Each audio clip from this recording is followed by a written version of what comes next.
come from a big family, 7 kids. I've always been highly motivated to be persistent and work hard and make a difference in the world. Currently, I'm dedicated to the goal of eradicating cervical cancer, particularly in the developing world. In Africa or in these developing world countries, approximately 350,000 women are dying a year. That's like 2 every minute. It ranks like second or third the highest mortality rate of these developing world countries. So that's a huge impact on a society of being able to eliminate. Education is a crucial part of being able to contribute, I think, to the world. I went to Snow College, got an AS degree there, and then went to BYU and got a physics degree. And I went to University of Wyoming for a master's in science degree in biophysics, bioengineering. Ended up wanting to develop medical products, so I applied and got into medical school at the University of Utah, and then did a combined degree and PhD degree in biophysics, bioengineering at the University of Utah, and then ended up doing an MD residency at the University of Utah in clinical pathology. I had a colleague, Chris Cutler, and we started a company called Medicor. Just a small company. We were doing metabolic gas analyzer, mainly for Barney Clark, and measuring metabolic utilization of substrates there. He was the first artificial heart transplant at the University of Utah.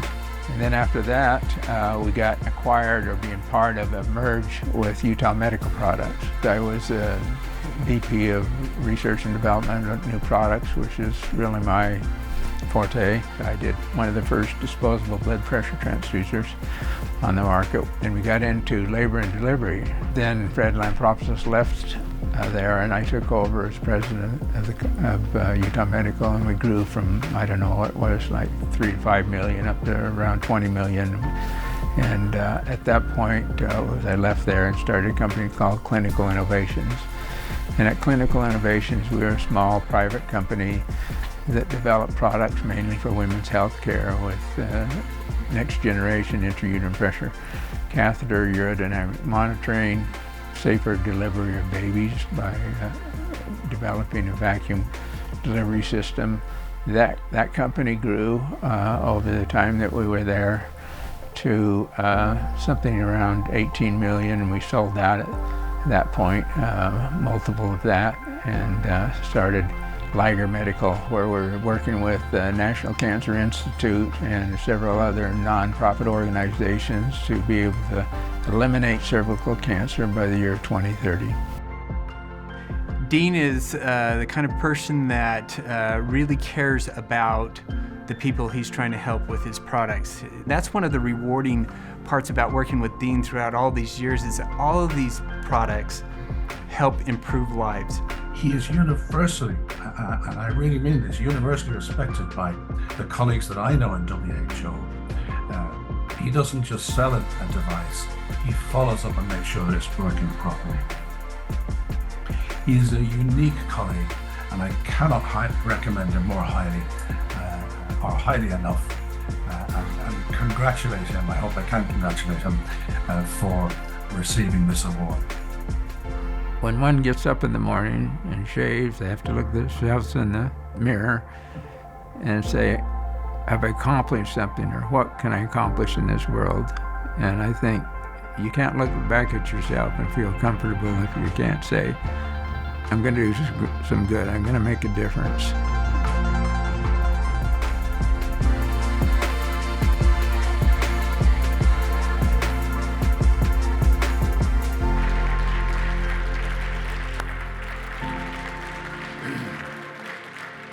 Please join me in welcoming live from Ireland a physician, visionary, and entrepreneur who has pioneered and continues to pioneer innovative medical technologies to advance health, and especially women's health, across the globe.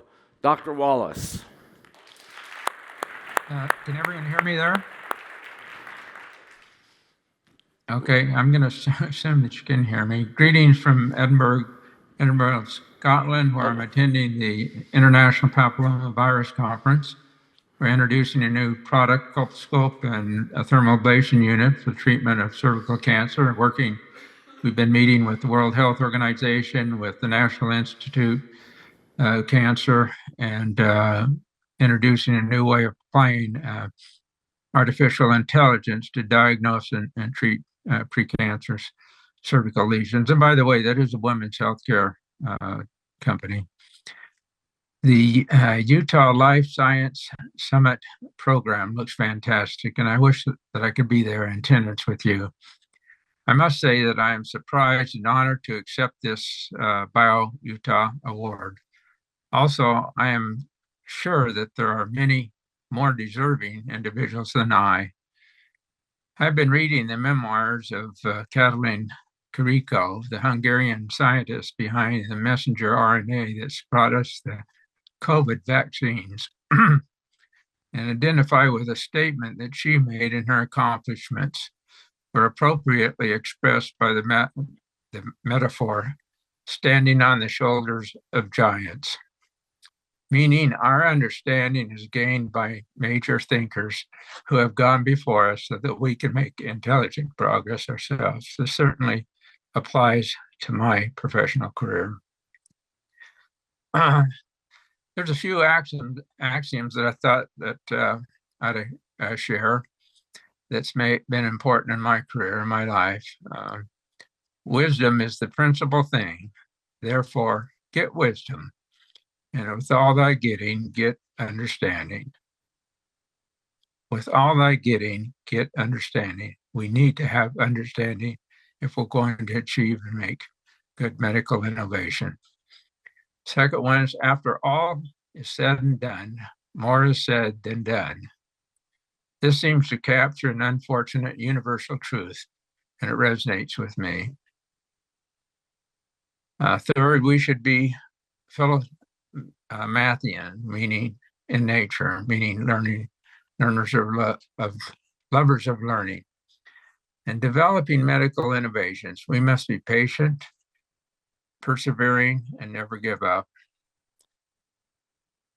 Finally, I can say for certainty, any degree of success that I have enjoyed has come from a team of people that have contributed more than I have to the achievement and should receive more credit than myself for this award.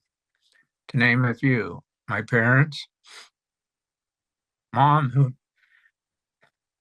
made sure all of her 7 children got a university education. My wife, Deanne, my children, my siblings who had to live with me in stressful times. My professors, mentors, and associates, so many, too many to name. My team partners who on a day-to-day basis have made things really happen. Grateful to be a part of that team. And then, of course, there's the many hardworking, exemplar students that I've had the privilege of mentoring on projects. Now, I know Kevin tells me that I'm holding up you for lunch. So with that, I'm going to stop and thank you once again for the honor of this Bio Utah Award. And I hope that all of us, as members of a common team, can strive to deliver better, innovative medicine for society. We must do better. Thank you very much.